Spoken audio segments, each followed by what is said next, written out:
নমস্কাৰ ৰাইজ, মই সোণাক্ষী বৰা। মই বাৰ চতুৰ্থ শ্ৰেণীৰ পেপাৰ আপোনালোকক দেখাব বিচাৰিছোঁ। শংকৰদেৱ শিশু বিদ্যা নিকেতনৰ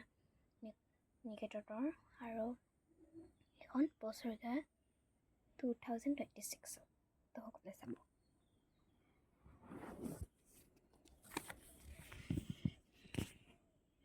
কবিজনৰ নাম উল্লেখ কৰি তলত দিয়া যিকোনো এটা কবিতাৰ প্ৰথম 8 শাৰী মুখস্থ লিখা। অসম সংগীত মোৰ লক্ষ্য। চমু উত্তৰ লিখা যিকোনো 5টা। জনভূমি কবিতাটিৰ কবিগৰাকীৰ নাম কি? হাতত পতাকা লৈ শোভাযাত্ৰাৰ আগত যোৱা ছোৱালীজনীৰ নাম কি আছিল? জয়মতী কুঁৱৰীৰ কাহিনীটো কোন সময়ৰ আছিল? বিক্ৰমৰ বায়েকৰ নাম কি? ৰঞ্জন কেইমাহ চিকিৎসালয়ত আছিল? পখিলাটো ক'ত পৰিছে? শব্দাৰ্থ লিখা। বিশুদ্ধ যাতনা আৰাধনাত পূবন ব্ৰত। কালি ঠাই পুৰ কৰা। তেজ মাহৰ শ্ৰাৱণা নক্ষত্ৰযুক্ত পূৰ্ণিমা তিথিত ৰাখী বন্ধন উৎসৱ পালন কৰা হয়। চন্দ্ৰপ্ৰভাই তেজ আদৰ্শৰে অনুপ্ৰাণিত হৈছিল। উৰিষ্যাৰ পুৰণি নাম উত্তেজ। বৰপেটা জিলাৰ বজালীৰ দেজ গাঁৱত চন্দ্ৰপ্ৰভাৰ জন্ম হৈছিল। ৰাখী মাথোন এডাল দেজ নহয়। এটা পাঠ হৈ গ'ল। এতিয়া 2 নম্বৰ পাঠটো মই আপোনালোকক দেখাব খুজিছোঁ।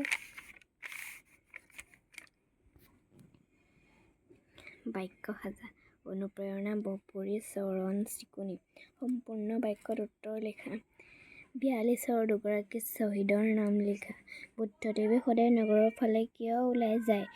কৰুণাকৰ সূৰ্য মন্দিৰটো কিমানজন শিল্পীয়ে কিমান দিনত নিৰ্মাণ কৰিছিল? ৰূপকোঁৱৰ জ্যোতিপ্ৰসাদ আগৰৱালাই নিৰ্মাণ কৰা প্ৰথম কথাছবিখনৰ নাম কি আছিল?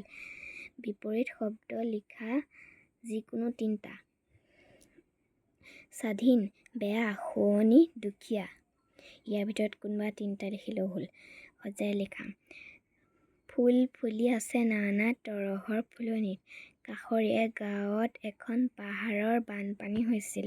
উদ্দেশ্য আৰু বিধেয় কাক বোলে? উদাহৰণ দিয়া। কৰ্তা, কৰ্ম আৰু ক্ৰিয়া বাছি উলিওৱা। গছে উশাহ দিয়ে, বান্দৰে কল খায়।